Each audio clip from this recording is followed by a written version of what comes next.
ಎಲ್ರಿಗೂ ನಮಸ್ಕಾರ. ಈ ಒಂದು ವಿಡಿಯೋದಲ್ಲಿ ನಾನು ನಿಮ್ಗೆ ಏನ್ ತಿಳಿಸ್ಕೊಡ್ತೀನಿ ಅಂದ್ರೆ, ಗೃಹಲಕ್ಷ್ಮಿ ಯೋಜನೆಯ ಮತ್ತೆ ಅನ್ನಭಾಗ್ಯ ಯೋಜನೆಯ ಹಣ ಬಂದಿದ್ಯಾ ಇಲ್ವಾ ಅಂತ ಚೆಕ್ ಮಾಡೋದು ಹೇಗೆ ಅಂತ ತಿಳಿಸ್ಕೊಡ್ತೀನಿ.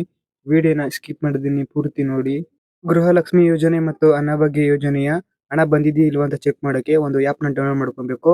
ಕಮೆಂಟ್ ಸೆಕ್ಷನಲ್ಲಿ ಒಂದು ಲಿಂಕ್ ಕೊಟ್ಟಿರ್ತೀನಿ. ಆ ಲಿಂಕ್ ಮೇಲೆ ಕ್ಲಿಕ್ ಮಾಡ್ಕೊಳ್ಳಿ. ಈ ರೀತಿ ಒಂದು ವೆಬ್ಸೈಟ್ ಓಪನ್ ಆಗುತ್ತೆ. ಇಲ್ಲಿ ಅನ್ನಭಾಗ್ಯ ಯೋಜನೆ ಮತ್ತೆ ಗೃಹಲಕ್ಷ್ಮಿ ಯೋಜನೆಯ ಸ್ಟೇಟಸ್‌ನ ಚೆಕ್ ಮಾಡೋದು ಹೇಗೆ ಅಂತ ಒಂದು ಪೋಸ್ಟ್ ಇರುತ್ತೆ. ಈ ಪೋಸ್ಟ್ ಮೇಲೆ ಕ್ಲಿಕ್ ಮಾಡ್ಕೊಳ್ಳಿ. ಇಲ್ಲಿ ಆ್ಯಪ್ ಲಿಂಕ್ ಅಂತ ಒಂದು ಆಪ್ಷನ್ ಇರುತ್ತೆ. ಇಲ್ಲಿ ಆ ಲಿಂಕ್ ಮೇಲೆ ಕ್ಲಿಕ್ ಮಾಡ್ಕೊಂಡ್ರೆ ಆ ಒಂದು ಆ್ಯಪ್ ಲಿಂಕು ಓಪನ್ ಆಗುತ್ತೆ. ಪ್ಲೇ ಸ್ಟೋರಲ್ಲಿ ಡೌನ್ಲೋಡ್ ಮಾಡ್ಕೊಬೋದು ಆ ಒಂದು ಆ್ಯಪ್‌ನ. ಡೌನ್ಲೋಡ್ ಮಾಡ್ಕೊಂಡು ಓಪನ್ ಮಾಡ್ಕೊಂಡಾಗ ಈ ರೀತಿ ಬರುತ್ತೆ. ಇದನ್ನ ಅಲೋ ಮಾಡ್ಕೊಬೇಕು. ಮತ್ತೆ ನೆಕ್ಸ್ಟ್ ಇದನ್ನು ಸಹ ಅಲೋ ಮಾಡ್ಕೊಬೇಕು. ನೆಕ್ಸ್ಟ್ ಇಲ್ಲಿ ಎಂಟರ್ ಆಧಾರ್ ನಂಬರ್ ಅಂತ ಇರುತ್ತೆ. ಅಲ್ಲಿ ಆಧಾರ್ ಕಾರ್ಡ್ ನಂಬರ್‌ನ ಎಂಟರ್ ಮಾಡ್ಕೊಬೇಕು. ಮನೆಯ ಗೃಹಿಣಿಯ ಆಧಾರ್ ಕಾರ್ಡ್ ನಂಬರ್‌ನ ಇಲ್ಲಿ ಎಂಟರ್ ಮಾಡ್ಕೊಬೇಕು. ಎಂಟರ್ ಮಾಡ್ಕೊಂಡು ಕೆಳಗಡೆ ಒಂದು ಬಾಕ್ಸ್ ಇರುತ್ತೆ, ಅದನ್ನ ಟಿಕ್ ಮಾಡ್ಕೊಬೇಕು. ಟಿಕ್ ಮಾಡ್ಕೊಂಡು ಕೆಳಗಡೆ ಗೆಟ್ OTP ಅಂತ ಆಪ್ಷನ್ ಇರುತ್ತೆ. ಆ ಆಪ್ಷನ್ ಮೇಲೆ ಕ್ಲಿಕ್ ಮಾಡ್ಕೊಬೇಕು. ಆಧಾರ್ ಕಾರ್ಡ್ ನಂಬರ್‌ನ ಎಂಟರ್ ಮಾಡ್ಕೊಂಡಿದ್ದೀನಿ. ಎಂಟರ್ ಮಾಡ್ಕೊಂಡು ಇಲ್ಲಿ ಈ ಬಾಕ್ಸ್‌ನ ಟಿಕ್ ಮಾಡ್ಕೊತೀನಿ. ಟಿಕ್ ಮಾಡ್ಕೊಂಡು ಇಲ್ಲಿ ಗೆಟ್ OTP ಆಪ್ಷನ್ ಮೇಲೆ ಕ್ಲಿಕ್ ಮಾಡ್ಕೊಬೇಕು. ನೆಕ್ಸ್ಟ್ ಆಧಾರ್ ಕಾರ್ಡ್‌ಗೆ ಲಿಂಕ್ ಆಗಿರೋ ಫೋನ್ ನಂಬರ್‌ಗೆ ಒಂದು OTP ಬರುತ್ತೆ. ಆ ಒಂದು OTPನ ಇಲ್ಲಿ ಎಂಟರ್ ಮಾಡ್ಕೊಬೇಕು. OTP ಎಂಟರ್ ಮಾಡ್ಕೊಂಡು ವೆರಿಫೈ OTP ಆಪ್ಷನ್ ಮೇಲೆ ಕ್ಲಿಕ್ ಮಾಡ್ಕೊಬೇಕು. ನೆಕ್ಸ್ಟ್ ಈ ರೀತಿ ಬರುತ್ತೆ ಕ್ರಿಯೇಟ್ ಎಂ-ಪಿನ್ ಅಂತ. 4 ಡಿಜಿಟ್‌ನ ಒಂದು ಪಿನ್‌ನ ನಾವು ಸೆಟ್ ಮಾಡ್ಕೊಬೇಕು. ಎಂಟರ್ ಎಂ-ಪಿನ್ ಅಂತ ಇರುತ್ತೆ. ಅಲ್ಲೂ ಆ ಒಂದು ಪಿನ್‌ನ ಸೆಟ್ ಮಾಡ್ಕೊಬೇಕು.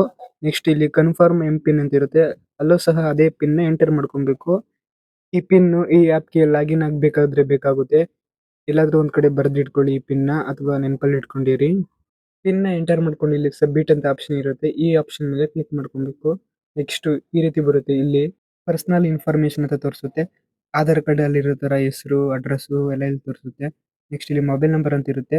ಇಲ್ಲಿ ಮೊಬೈಲ್ ನಂಬರ್‌ನ ಎಂಟರ್ ಮಾಡ್ಕೊಬೇಕು. ಎಂಟರ್ ಮಾಡ್ಕೊಂಡು ಇಲ್ಲಿ ಓಕೆ ಅಂತ ಆಪ್ಷನ್ ಇರುತ್ತೆ. ಈ ಆಪ್ಷನ್ ಮೇಲೆ ಕ್ಲಿಕ್ ಮಾಡ್ಕೊಬೇಕು.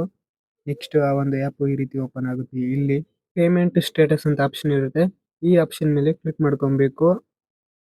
ನೆಕ್ಸ್ಟ್ ಈ ರೀತಿ ಬರುತ್ತೆ. ಇಲ್ಲಿ ಯಾವ ಒಂದು ಯೋಜನೆಗಳನ್ನ ಇಲ್ಲಿ ಪಡೆದಿದ್ದಾರೆ ಅಂತ ಹೇಳಿ ತೋರಿಸುತ್ತೆ. ಇಲ್ಲಿ ಗೃಹಲಕ್ಷ್ಮಿ ಮತ್ತೆ ಅನ್ನಭಾಗ್ಯ ಯೋಜನೆ ಅಂತ ಇದೆ. ಇಲ್ಲಿ ಗೃಹಲಕ್ಷ್ಮಿ ಯೋಜನೆಯ ಹಣ ಚೆಕ್ ಮಾಡೋಕೆ ಇಲ್ಲಿ ಗೃಹಲಕ್ಷ್ಮಿ ಅಂತ ಆಪ್ಷನ್ ಇರುತ್ತೆ. ಈ ಆಪ್ಷನ್ ಮೇಲೆ ಕ್ಲಿಕ್ ಮಾಡ್ಕೊಬೇಕು. ಅವಾಗ ಇಲ್ಲಿ ಯಾವ್ಯಾವ ತಿಂಗಳು ಹಣ ಬಂದಿದೆ ಅಂತ ಇಲ್ಲಿ ತಿಳ್ಕೊಬಹುದು. ನೆಕ್ಸ್ಟ್ ಈ ಒಂದು ಆಪ್ಷನ್ ಮೇಲೆ ಕ್ಲಿಕ್ ಮಾಡ್ಕೊಂಡ್ರೆ ಯಾವ ಬ್ಯಾಂಕ್ ಅಕೌಂಟ್‌ಗೆ ದುಡ್ಡು ಹೋಗಿದೆ, ಬ್ಯಾಂಕ್ ಹೆಸರು ಏನು ಎಲ್ಲ ತಿಳ್ಕೊಬಹುದು. ನೆಕ್ಸ್ಟ್ ಹಾಗೆ ಬ್ಯಾಕ್ ಬಂದು ಇಲ್ಲಿ ಅನ್ನಭಾಗ್ಯ ಸ್ಕೀಮ್ ಅಂತ ಆಪ್ಷನ್ ಇರುತ್ತೆ. ಈ ಆಪ್ಷನ್ ಮೇಲೆ ಕ್ಲಿಕ್ ಮಾಡ್ಕೊಂಡ್ರೆ ಅನ್ನಭಾಗ್ಯ ಯೋಜನೆಯ ಹಣನೂ ಸಹ ಯಾವ್ಯಾವ ತಿಂಗಳದ್ದು ಬಂದಿದೆ ಎಲ್ಲ ಅಂತ ನಾವಿಲ್ಲಿ ತಿಳ್ಕೊಬಹುದು. ಈ ವಿಡಿಯೋನ ನಿಮ್ಮ ಫ್ರೆಂಡ್ಸ್ ಅಂಡ್ ಫ್ಯಾಮಿಲಿಗೂ ಶೇರ್ ಮಾಡಿ. ಇದೇ ರೀತಿಯ ಹೆಚ್ಚಿನ ಟೆಕ್ ಇನ್ಫಾರ್ಮೇಷನ್ ವಿಡಿಯೋಗಳಿಗೋಸ್ಕರ ಈ ವಿಡಿಯೋ ಕೆಳಗಡೆ ಫ್ರೀಯಾಗಿ ಸಬ್ಸ್ಕ್ರೈಬ್ ಅಂತ ಒಂದು ಬಟನ್ ಇರುತ್ತೆ. ಸಬ್ಸ್ಕ್ರೈಬ್ ಮಾಡ್ಕೊಳ್ಳಿ. ಸಬ್ಸ್ಕ್ರೈಬ್ ಮಾಡ್ಕೊಂಡು ಪಕ್ಕದಲ್ಲಿರೋ ಬೆಲ್ ಐಕಾನ್ ಮೇಲೆ ಕ್ಲಿಕ್ ಮಾಡಿ ಆಲ್ ಅಂತ ಸೆಲೆಕ್ಟ್ ಮಾಡಿ. ವಿಡಿಯೋ ಇಷ್ಟ ಆಯ್ತು ಅಂದ್ರೆ ಒಂದು ಲೈಕ್ ಮಾಡಿ.